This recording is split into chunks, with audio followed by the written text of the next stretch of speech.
Welcome back. All right, news of the day video for all you fine people for your Saturday, September the 16th. Starting off with Ottawa. Why not? I talked about Ottawa this morning, did a whole video on them, and mentioned Pinto in passing, sort of, kind of. And yeah, Pinto's still not signed, of course. Pierre Dorion still saying that he wants to have him signed and hopes to have him signed by the start of training camp. If not, then we start getting into the discussion of whether or not he's going to get traded, whether or not he's going to stick around. I think it's better just to get him signed and get it done with. And then, of course, if Pinto signs for $2 million plus, which he very well could, I would think it's going to be a bridge deal anyways, but it's going to leave them in a situation where they probably have to shed some money going into the season. So we'll see. As for the rookie tournament, though, as the rookie tournaments are going on all around the National Hockey League, Taryn Fizer has turned some heads so far. Nice shot and all that. Nice goal today.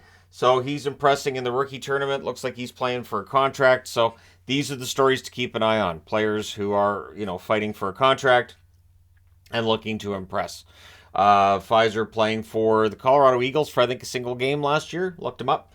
And playing most of the season in the ECHL. So we'll see what he does for the Sens in this rookie tournament.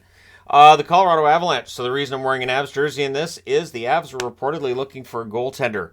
Francouz not quite recovered apparently from surgery, adductor surgery, related to a groin injury he had. So he's still working on getting himself healthy, and the Avs looking for a potential backup to Georgiev, a fill-in. Sort of similar to Seattle last year going out and getting Jones when it was clear that Grubauer needed a backup going into last season for them. So we'll see what happens for Colorado. And of course, Martin Jones has been signed by Toronto, so that's not an option. And anyways, let me know your thoughts. Is this where Yarrow Halak shows up? Remember, Halak's still out there. He could be a decent fill-in. The problem, though, for that would be Halak would be wanting to have a job where he's probably not going to get waived at some point during the season. So would he sign there? Are there other options? We'll have to see. The Anaheim Ducks take Urho Vakanainen off of the IR. I like Vakanainen as a third pairing option, depth defenseman. So the Ducks, of course, getting ready for camp. Don't be surprised when a lot of players are getting taken off IR and players are getting placed onto IR as training camp opens and some players find out that those injuries they thought would take care of themselves over the summer, or maybe they pulled something over the summer and they're like, it'll probably be fine, and then they find out it's not. Don't be surprised when injuries start getting revealed in about a week's time. So Vancouver Canucks news, Arttu Raty, who was picked up, of course, in the trade for Bo Horvat. He's positive about what this season could bring, and, well, I mean, most players should be. I would think if you have a player out there that says, I think this year's going to be miserable, that's a problem. But Raty did have struggles with his adjustment to Abbotsford after the trade, and so him being in a better mindset and feeling more comfortable, that would help. So we'll see how things go for him and whether or not he fights his way into a job for the Canucks this year. Last night in the win over the Flames, they had 7 different goal scorers. So again, keeping an eye on who those goal scorers are, looking at guys who don't have contracts. I want to make things difficult for the Canucks. Make it so the Canucks give them either the Vancouver or the Abbotsford Canucks give them a contract.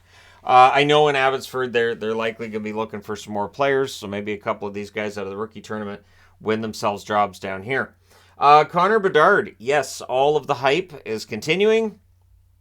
So his debut is officially today, but officially it isn't because we're not into the preseason. He'll make his preseason debut at about a week's time, and then he'll make his National Hockey League official debut in about the middle of October.